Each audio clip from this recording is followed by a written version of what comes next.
Welcome everybody.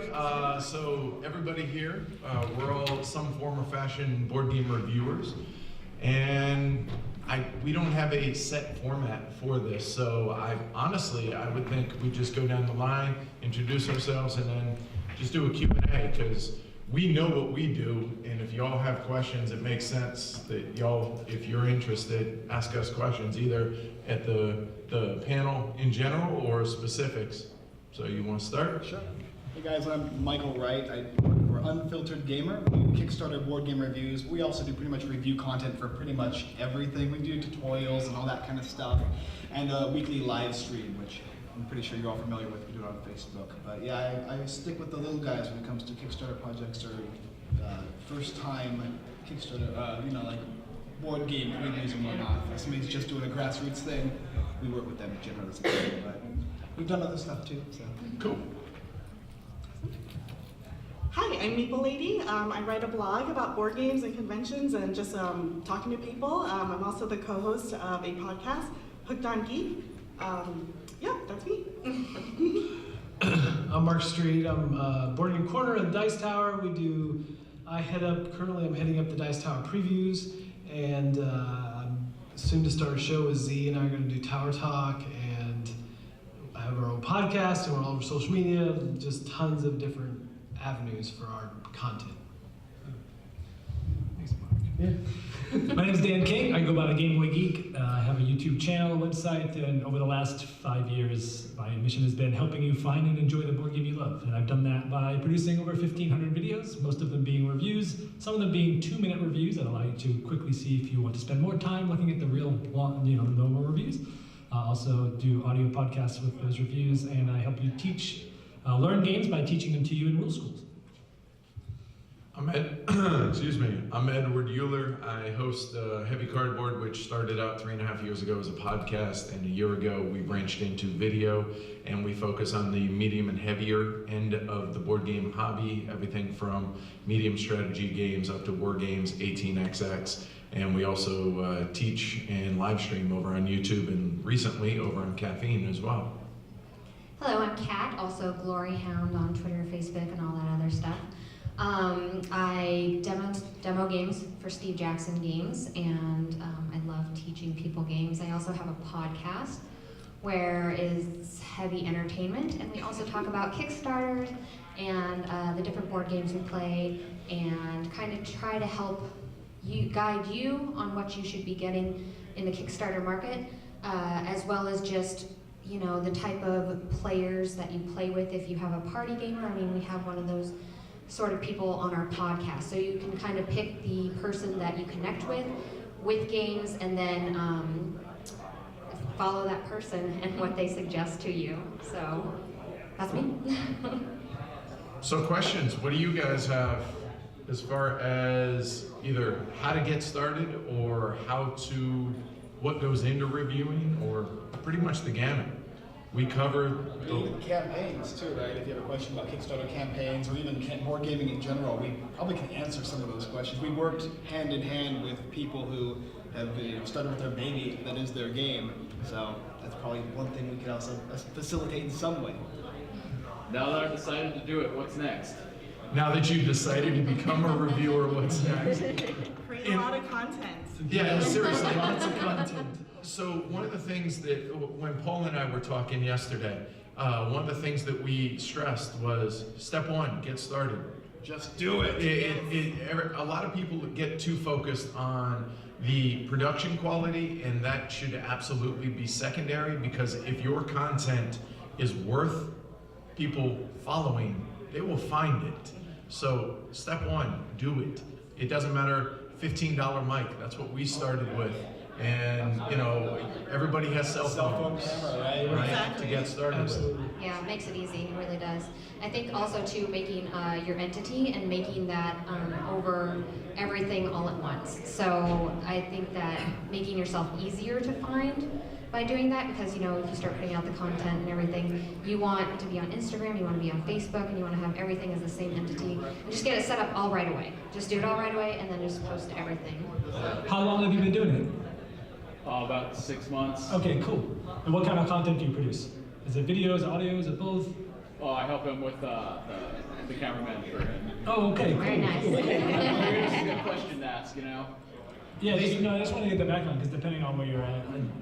Good. No, I was just gonna say that for me, the things that I feel are most important in the 3.5 years we've been doing this, find something you're passionate about, first and foremost, because I assure you, this is going to be far more work and far more time than you ever thought it was ever going to be. Yes. You have to enjoy what you're doing. You Like a know, lot, yes. I would go so far as to say you better love Yes. what it is you do, It'll because be really not a single person up here now. A few of us, myself, I do it full time now, but I never started with the intention of being able to become my career. I did it as a hobby. So be passionate about it. Realize what you're getting into. The amount of work is tremendous. Whether it's preparing for your show, or whether it's a podcast, YouTube channel, or writing, or whatever it is, then the amount of editing that goes into it. And then if you're into that type thing and you want to grow your channel, promoting it is a never-ending job. So be passionate. And the other thing is find something not only that you're passionate about, but that can be focused enough that you can actually cover it. Because there are a lot of outlets that The hobby's just big enough to expand upon, basically. Right, You can yeah. even a niche thing you can do, and it'll work just fine because there's so many. All of us have something different to offer you. It's really interesting. You want podcasting. There's something that does that. You want live streaming specifically, or probably Instagram. Somebody here focuses on Instagram more than any of us do. You know, that's just probably how it's going to work.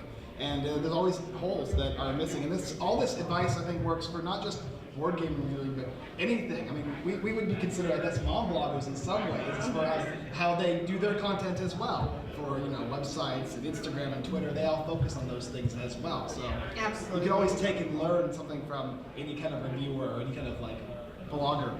Yeah, I mean, it used to be like, even just a few years ago, when people would ask that question, an answer they would often get was, find something that no one else is doing. Well, there's so many people doing it now that I don't think that answer is valid anymore.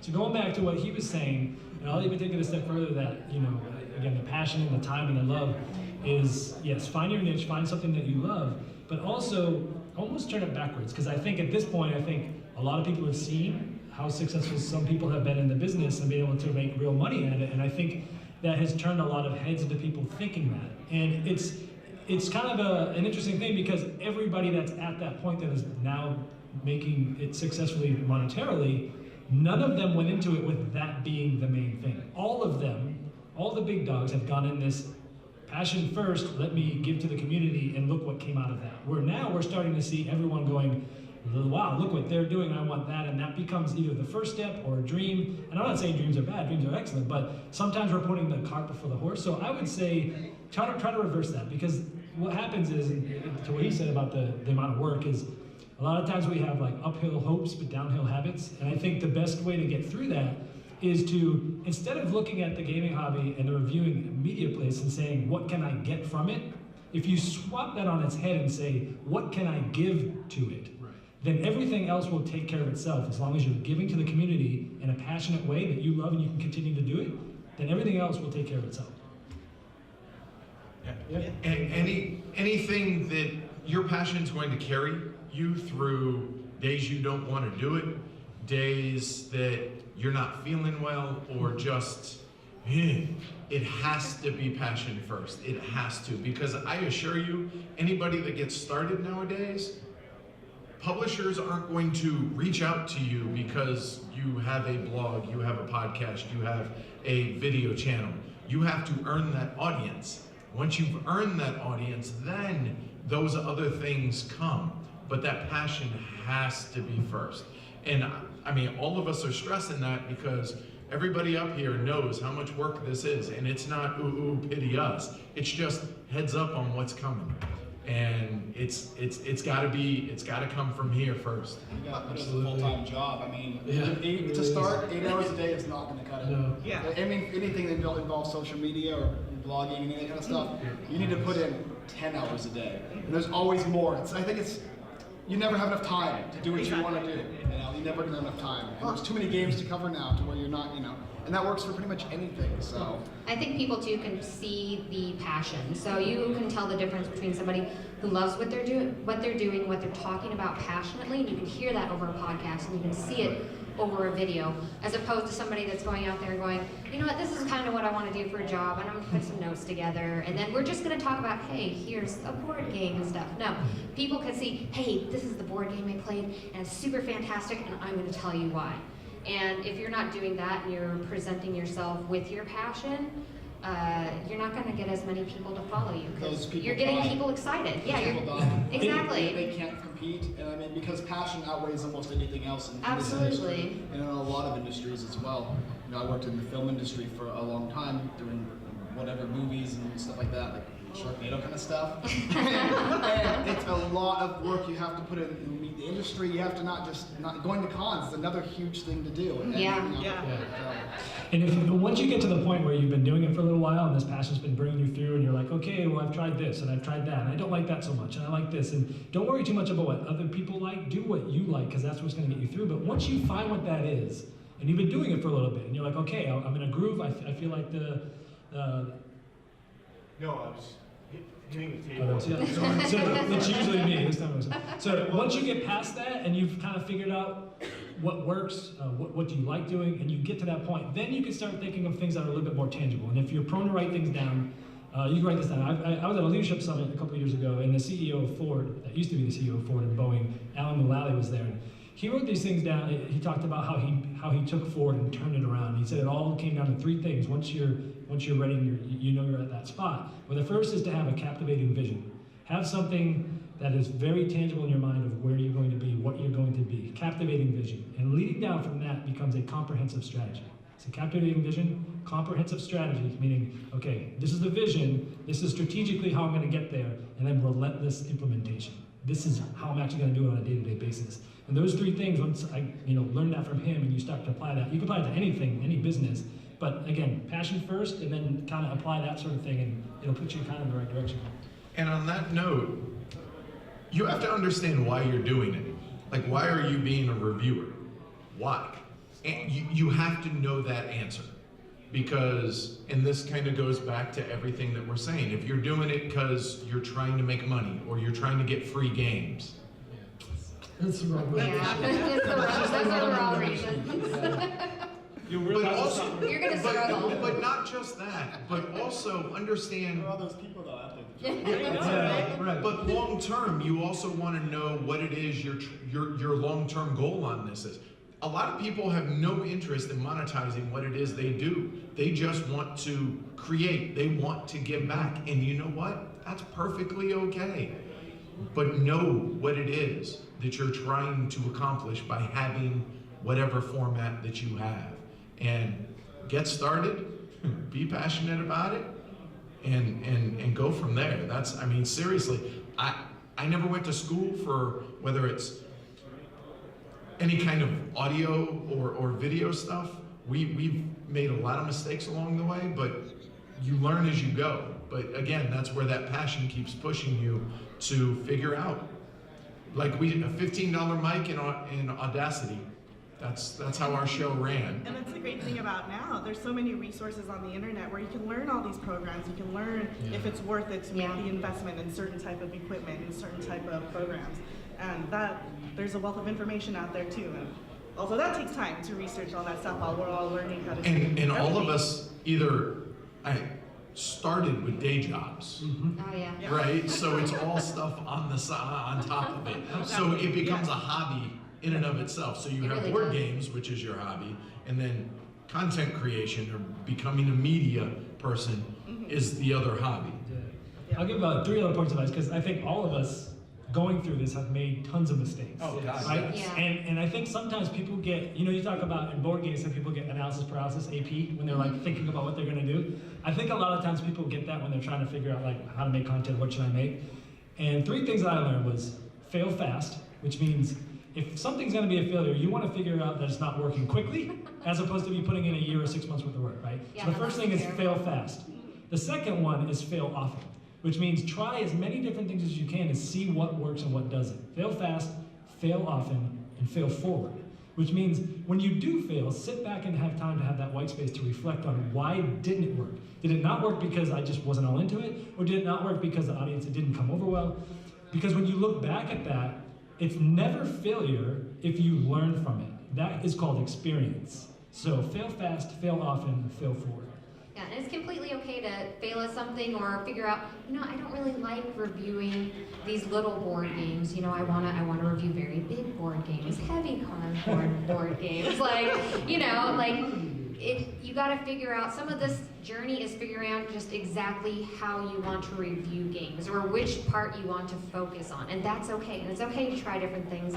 And Game Boy Geek says, and just to fail at it. I mean, that's okay. That's part of the process. It's part of the whole process. Exactly. Yeah. How long does it take you to review a game? Like, from getting it to So how hard or how long does it take us to review a game? So yeah, go for it. We'll go down the line. Yeah, this should be fun. We'll get all different answers. So, it depends on how lengthy the game is and how much effort needs to be put in to get understanding it.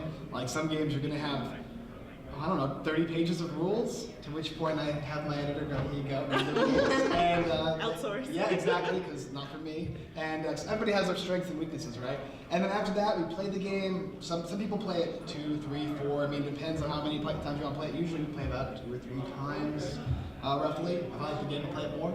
And then filming. Some people like to script. We script.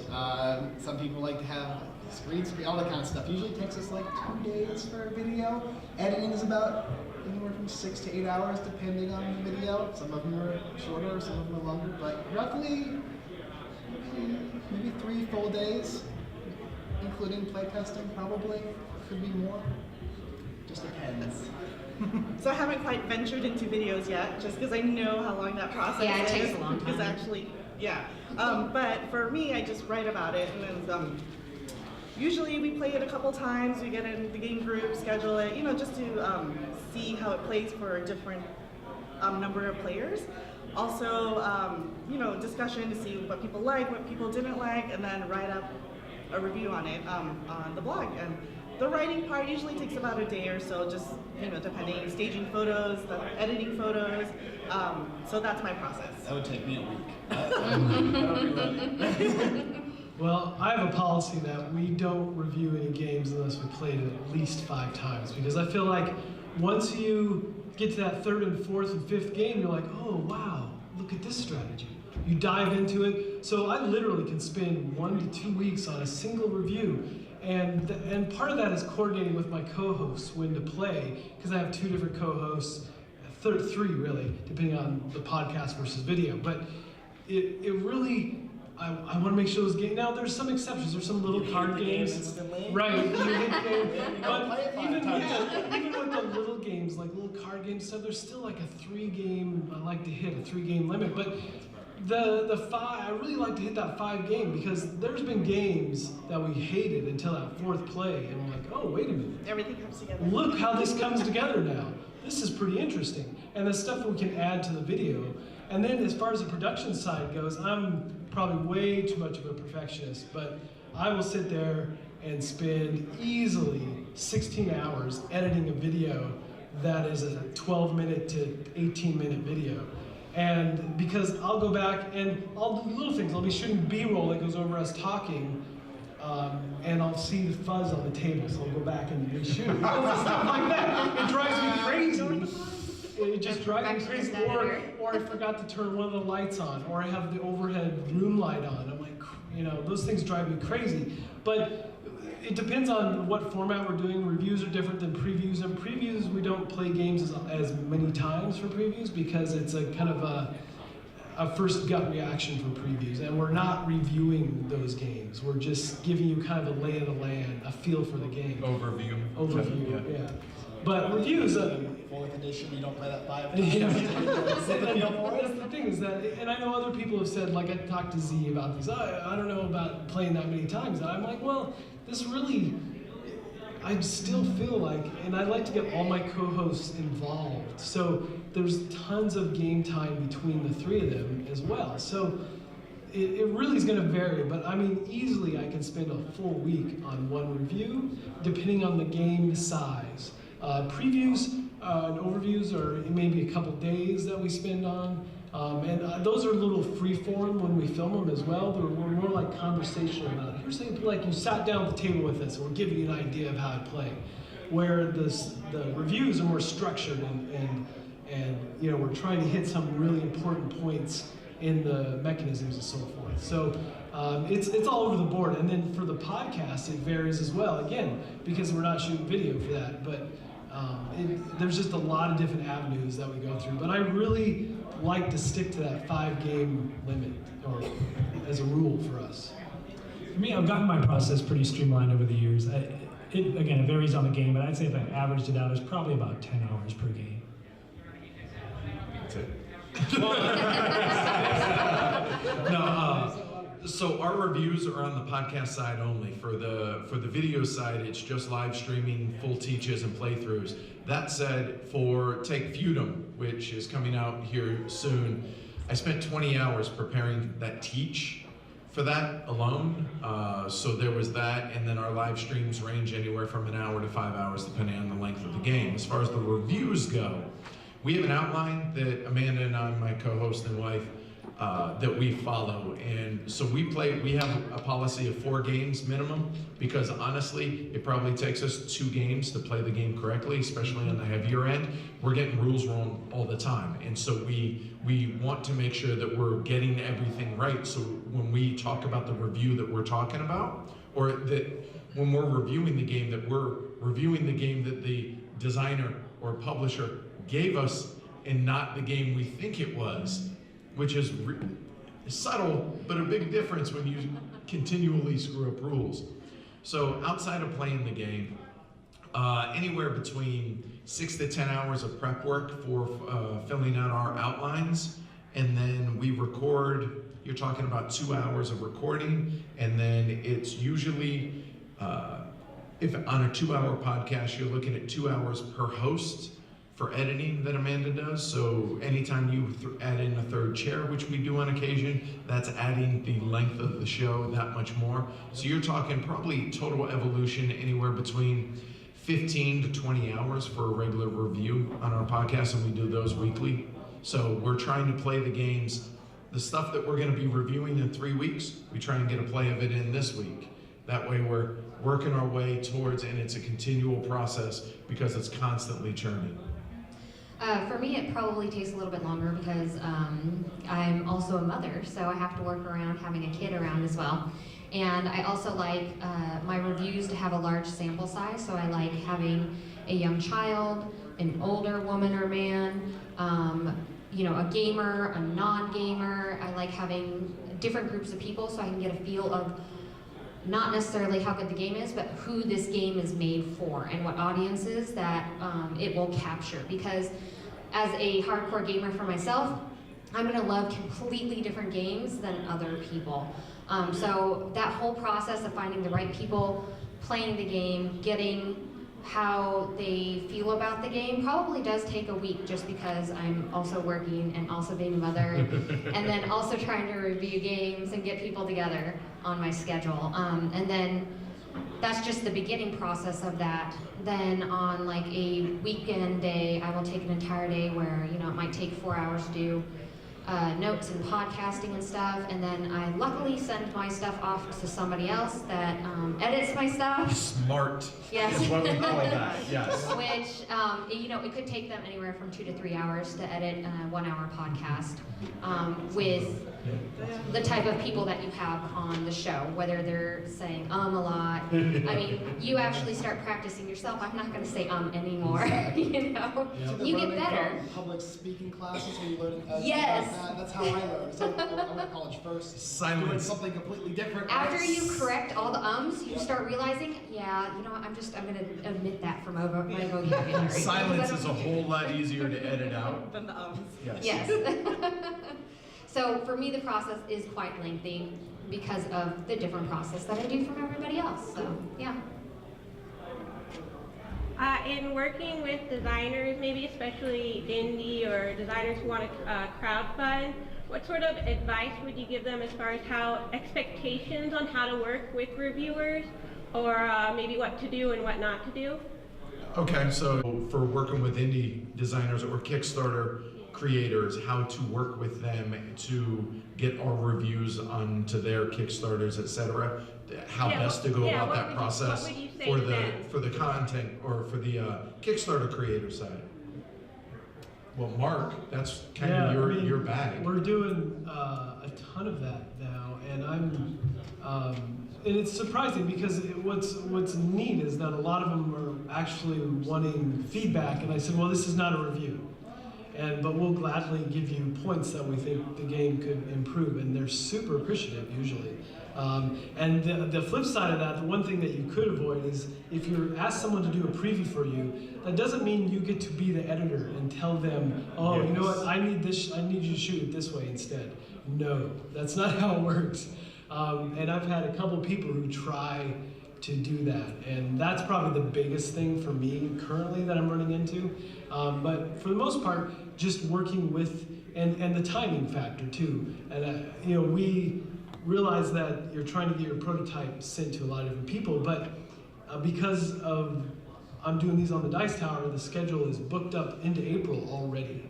So I need to hold on to prototypes until probably campaign time. I can't just film yours now because I've got one next week that goes up. Yours isn't until April. So I have to hold on to these prototypes as long as possible, and you have to be flexible if you want content from us. So things like that are very important. And I think just the willingness to let us create those videos in our format and to show your game. And we're not going to try to fake being excited, but we will try to put excitement into the video. We really want people to see what your game looks like, and here's what this game is about. And I would say, whether it's Kickstarter or not, if you're a designer / publisher or small publisher, even for just non-Kickstarter stuff, just reviewer stuff, you need to become a student of the industry just like you are in anything else. If you're studying design and you're out there networking and learning from other designers, you also need to know which reviewers are the ones that are going to be the best ones for your game. And it might be different for one game versus another game. I see Michael Coe sitting back there from Game of Games, right? Like he's going to have a different person that's going to be really excited about Tiny Epic Zombies that just went gangbusters on Kickstarter than his Heroes Over Land Sea, which is a huge, dudes on a map, 4X giant game, right? He might send those to the same person if that person's well versed in those games, but they might not be the right person. And so the worst thing I get probably 5 emails a day of people saying, hey, I got a Kickstarter starting in 3 weeks, right? He just talked about it a little bit. Yes. Realize that it takes time.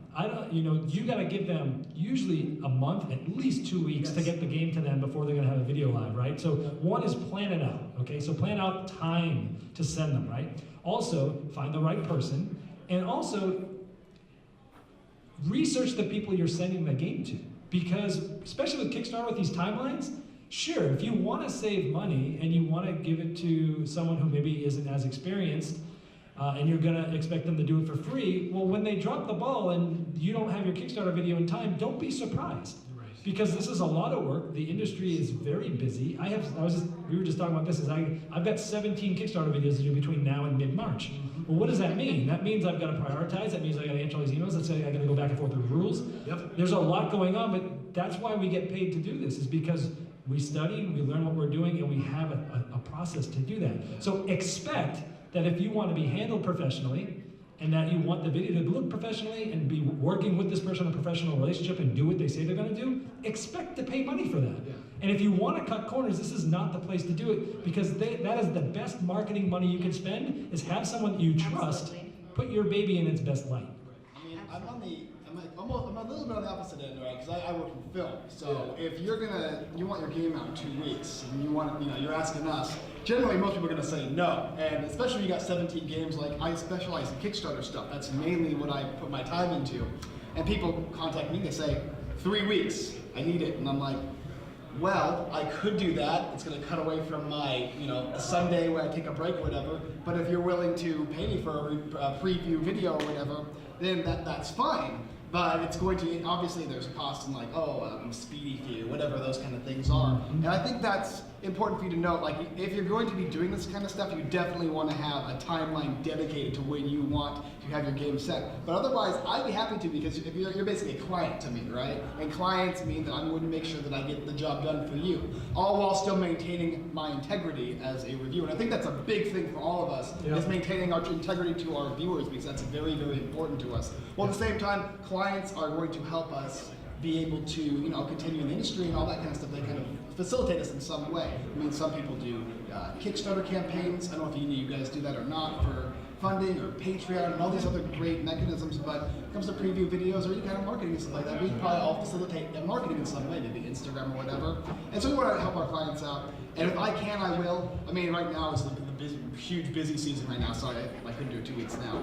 But there are certain times where I'll go, oh, really? Okay, we can certainly feel it. And to piggyback off of what these guys are saying, lead time it cannot be understated. I've had Kickstarters reach out to me 2-3 months in advance, and I'm like, awesome, well done. So that tells me that you value my time, first off, and second, that you have your stuff together. That, oh, you know what, you have already got your ducks in a row and you're reaching out ahead of time. So that gets us off on the right foot, number one. Number two, don't be dear reviewer. You go straight into the trash. You owe me the response, or the respect. Do the research. Who are we? What's our name? Right? Take 5 minutes. Go to our website. Go to heavycardboard.com. Read about us. Our bios are on there, or any of us. Don't send out a mass email. It's just common sense. Would you like to receive that? Because we don't. They go straight into the trash. You don't value my time, I'm not going to value yours.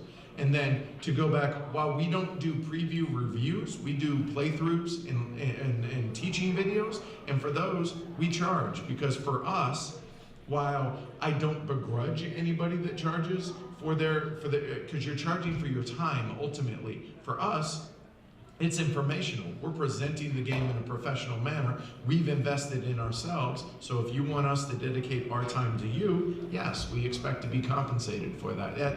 Again, there's a level of respect that should go both ways between the creators on that side that are creating the games, as well as the content creators that are creating the audience. Because ultimately, there's nobody on this panel that you're hiring. You're hiring our audience. And we've cultivated those, we've earned those, we've built those over years. So that's ultimately what you want access to. We've worked at that. Why should we give that for free? For me, I think it's expectations that get lost in translation. So somebody will send me an email, be like, hey, I want you to do a review on a board game. And then that's like all they will put on that email. And I'm like, wow, thanks guys, okay. Well, I'm gonna need a little bit more information from you, especially newer designers and stuff like that that are just coming out into the market, and they're looking for somebody to just kind of help them out. Putting in the specifics, hey, our Kickstarter is starting this time. You know, I like what you do. I would like you to do something like this that's on your channel for ours, you know. I expect you to go ahead and post it on your Facebook, Instagram, and such. Maybe you want it posted several times or something, or a follow-up. Like, I need to know that information ahead of time, because somebody will come to me and say, hey, I want you to review my board game, here it is. And then I get no expectations, and I try to get information from them, and then later on I find out that they also wanted me to come down to a game store, they wanted me to post it on my channel a couple times, or they didn't like the background or lighting or something. I mean, like, you have to kind of tell us also what you want, you know? I mean, it's going to be in our own eyes and what we produce, and with our character behind it, but you still need to let us know what you're thinking in your mind as well. And the other thing is, help us promote it. We're one voice, you double it, right? By helping us, whether it's being on the Kickstarter, sending an update, hey, so-and-so just uploaded their review or their live stream or whatever it is. Here, go check them out, that type of thing. That's another thing. That's a big one too, because we run into a couple times where they pay us to do this preview, but then they don't even put the video on the Kickstarter page. I'm like, why Yeah. did you even bother then? I mean, Yeah. it's silly to me that happens. And then we also, on the other side of that, we tend to get folks that think of these more as reviews, and they're really just to give you a feel for the game. Overviews, yeah. And so we'll say up front and at the end, hey, this is a paid preview. And we might say a couple things that we liked about the game, but ultimately we say, hey, if this is like a game you're interested in, I'm sure they'd appreciate your support.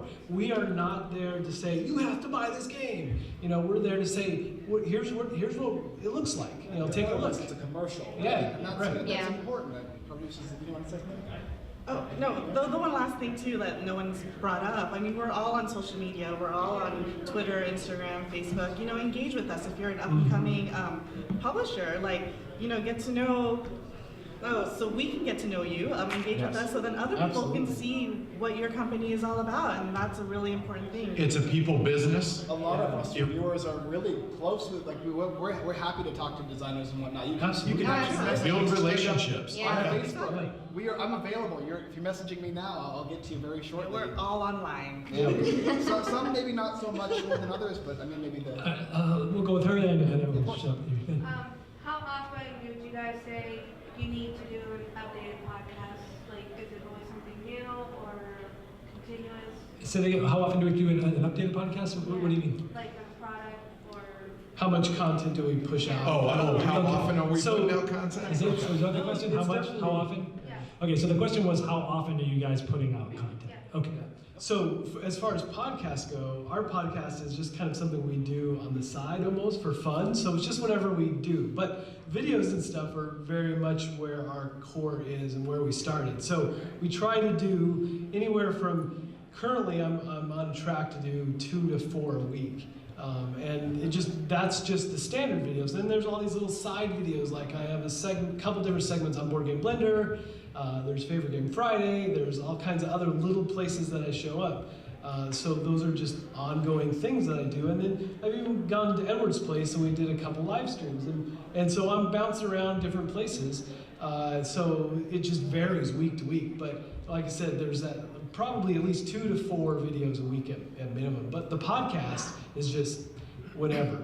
And if you're starting out, I would say the number one thing you can possibly do, and it doesn't matter how much you do of it, is be consistent. Be consistent. I mean, I don't even care if it's one a month, Yes. one a year. It doesn't matter. Do what you can do Yes. and be consistent so that your audience knows when it's going to be there. Expectations. Yeah. Yeah, you have to meet them. Yeah, for us, so our podcast, we didn't have anything else. We just started with our podcast.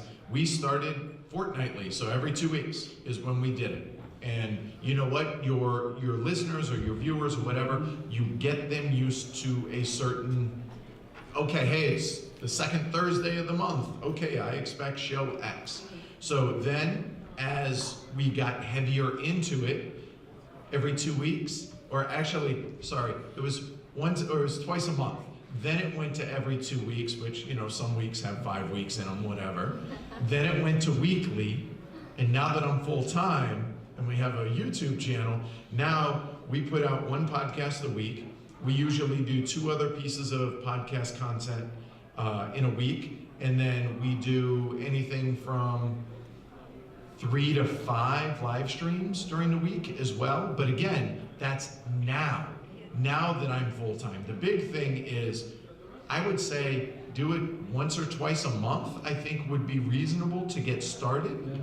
And then just be consistent. Right. That's the biggest It's thing. what the you number want one. to, though, right? Yeah. Like, because, for instance, if you're into analytics, like Google and whatnot, or YouTube, there's certain prerogatives that they will, certain characteristics that they're looking for, 10-minute videos or whatever. There's certain things that they say, or every day you gotta post a video. So it really depends on if you want to engage in that, that's like a higher tier, The I guess. metrics. Yeah, If you I think want so. to, I Yeah. specifically will do that. I look at, okay, I want roughly about a 10-minute video somewhere around there, and I want to do it maybe 1 video a day, Monday through Friday, or 1 video a week on Monday at this specific time. It's good for your audience, which is engagement, which is what they're talking about, which is Yeah. awesome. Consistency, showing, okay, I know it's Saturday, it's time to go ahead and watch heavy content. cardboard or whatever, right? That's perfect. But also there's the other side, which is having to do with analytics and how Google is going to respond to you when you're putting out content and who they're going to show it to, because it does that. Exactly. Like when are people on your website? And then you can do a deep dive into all the metrics of the Google Analytics and see that. And then you can set goals for that to produce your content. So that's a big thing that I love looking into. And they're spot on. But when you're getting started, be consistent, do it. You know what? I assume you all have day jobs. Do it when you can. Yeah. Do it as often as you can. Just be consistent with That's it. the top. So decided going in. Yeah. It's always better to do more. What is it? Under offer or undersell and over deliver. Better to go that direction than the other. We got time for one more question. I think you had your hand up, right? Yes. How do you deal with when you review games that you didn't like? Okay. Yeah, so the question from the audio is, how do you handle games that you don't like? Why don't you, we've been starting from that way all day. Why don't you start from this way? Okay. If I don't like a game, I will tell people the target audience for that game, because I know I'm a hardcore gamer, and if I'm playing Sushi Go or something, and I don't particularly like card games, I go, you know what, I love this game because it has fantastic art, and this is for the type of gamer that loves, card games, or this is the type of game for the gamer that loves deck buildings, or this is the type of game that my grandma would love to play. And I highlight the game for the audience. So that's how I do it, because I think that it doesn't give them a negative review, and I'm not like kind of casting myself out by giving negative reviews to everybody, but I'm also highlighting why the war gamer should not purchase this game. And for us, we really don't have a problem doing negative reviews. We promise 3 things. When we talk to a publisher or designer, we ask for a review copy, or they offer one. We promise fair, honest, and thorough. That's it.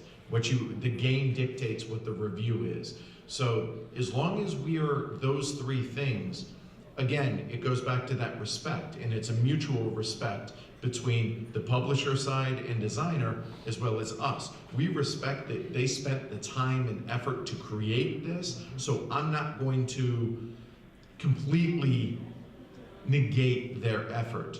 There's always positives that you can highlight in a given game. It could be the artwork, it could be the graphic design, it could be a certain mechanism or the theme, or you can find things to highlight and not go whole negative.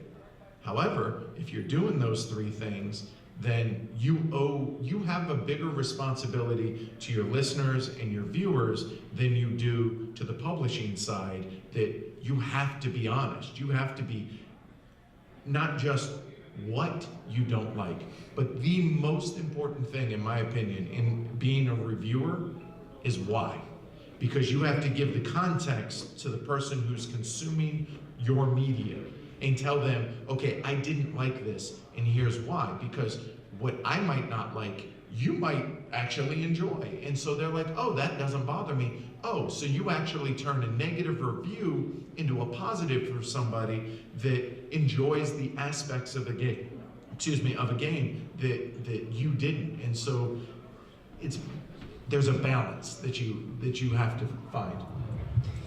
Yeah, I wouldn't say I do positive or negative reviews. I just do reviews that have both pros and cons regardless of the game. Most games I do actually have way more pros than cons. That's because I have 50 other games that I've already play tested that are sitting in my garage, and I tend to like what I'm talking about if I'm more excited about the game, which is why most of my reviews are more positive than negative.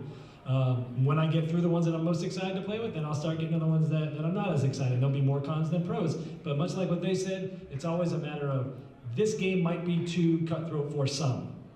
It was a positive for me, but it might be a negative for you, and vice versa, as he was saying. So always try to put it in that light as to, if this game wasn't for you, why was it? What are your biases, generally speaking? And then for a general audience, what does that mean to them? And that's pretty much how I handle it. But be warned that as soon as you say anything negative, you put out a review that's glowing, and you'll get no comments. And you'll put out something that has lots of negative stuff that was well thought out, that was even respectfully done, and get ready for the storm to come, because the designer's going to start emailing you, the publisher might email you, Absolutely. the people that are the fans of that game are going to start commenting how you said a rule wrong, so you must have played it wrong, so you're not qualified to do it. Right. And it's like, yeah, well, I did say something wrong in the overview, but that's, so just be warned that when you do say negative things, you're going to get way more bad attention in that regard than anything, and you just got to be able to let it roll off your back. Right. And we have categories for all our reviews, so generally there's something positive, like the artwork is great, but boy, you know, mechanics didn't work for me. And we're really clear to say this game or this didn't work for me. I never say to the audience, this is a terrible game and it won't work for you, avoid it. It's all about how it didn't work for me, or it didn't work for Randy, or this is not really a game that, you know, I'm more into thematic games, so this game didn't really appeal to me. It's more along those lines, and I say why. And the why is the important part about why didn't this appeal to me? You know, I found that I'm just pushing cubes around, yay. You know, that's what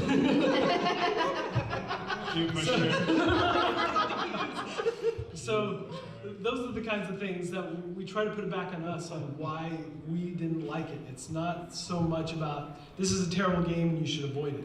So, and again, because we have 6 different categories, there's always potentially always something that has something positive we can say about the game. And we're not purposefully trying to do something positive, but it usually ends up that way, that, you know, wow, the artwork was beautiful.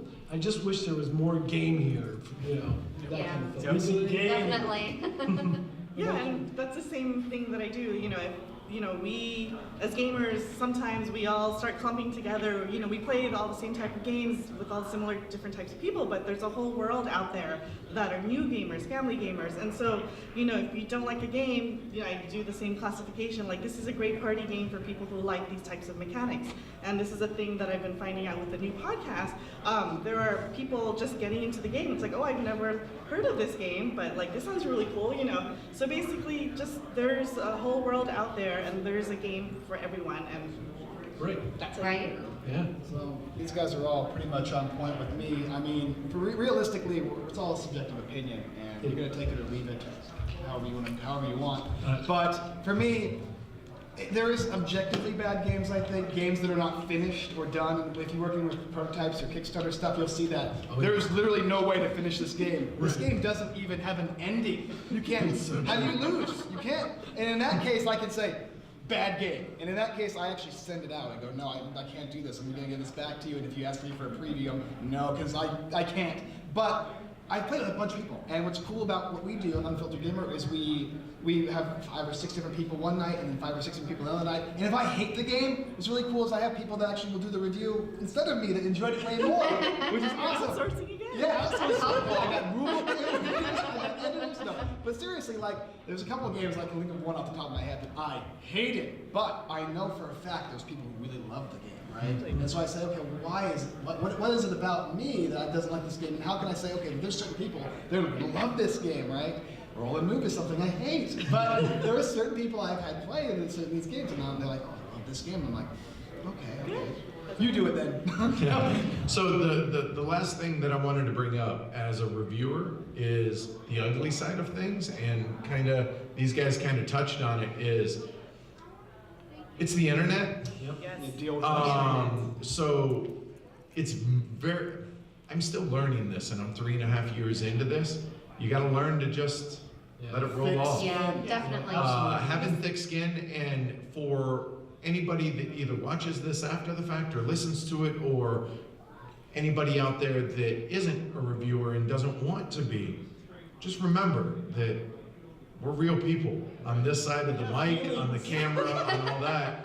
And you know what? Just keep that in mind. But just learn to have thick skin, and it's a process. It very much is a process. And it's just a thing too, like with Glory Hound and I have a whole different set of problems on the internet. Oh, yes. As being females in the industry, so that's a thing to also just raise, and it's a thing that happens. Yeah, it does. And you like you said, I mean, you have to let it roll off your shoulder, and just keep putting yourself out there, you know? I mean, you can't let that hold you back. Enjoy the community. And again, this is where that passion comes in. Yeah, absolutely. And it's always amazing to me too how, I mean, I'm 4 or 5 years into this, and still you get 1,000, even if it's 1,000 comments about how great it was, that one that was negative is so loud. It's so loud. And the best thing to do if you're just starting out, because it's going to happen eventually, every positive thing that you get sent to, email, anything like that, not only respond, but put it in a little folder. Yeah. Because they're going that's so cool. every time I get lasers shot at me, I just go to that folder and I read all the nice things people have said, and it makes it so much easier. My wife, I had a real dark day not too long ago, and regarding the show. And then on the other side of it, had a really amazing day. Those are pretty few and far between because I'm always trying to focus on what's next or whatever.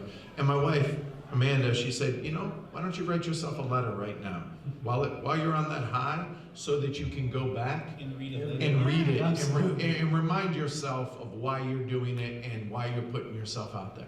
Absolutely. Yeah. So last thing I was gonna, is there anything else? I was gonna say how people can get in touch with us and go from there. Contact. Yeah. Cool. I'm at Gloryhound with 2 Ds on Twitter and Instagram, Mr. Gloryhound at gmail.com, and In Glory We Trust on Facebook. And if you Google Heavy Cardboard, will come up. Amanda's Twitter is at Amanda U. Ours is at Heavy Cardboard. Just go to heavycardboard.com. You'll find everything for us. For me, it's GameBoyGeek.com. Everything's there on the upper right. Yeah, and mine's BoardGameCorner.com, or you can find me on the Dice Tower site as well. So. And I'm Meeple Lady on Instagram, Twitter, and Facebook. My website is Board Game Meeple Lady. Also, our podcast is Hooked on Geek. That's also on Twitter and Instagram. Unfiltered Gamer, Google it, .com, Twitter, Facebook, Instagram, Yep. etc. And there's a live stream we do every Wednesday at 7:30. We play all the Kickstarter games, which is fun. Fantastic. We'd like to thank all you guys for taking the time to sit here and ask questions and your interest in the hobby. So, yeah. We're going to have to shut up, but we can answer your question offline.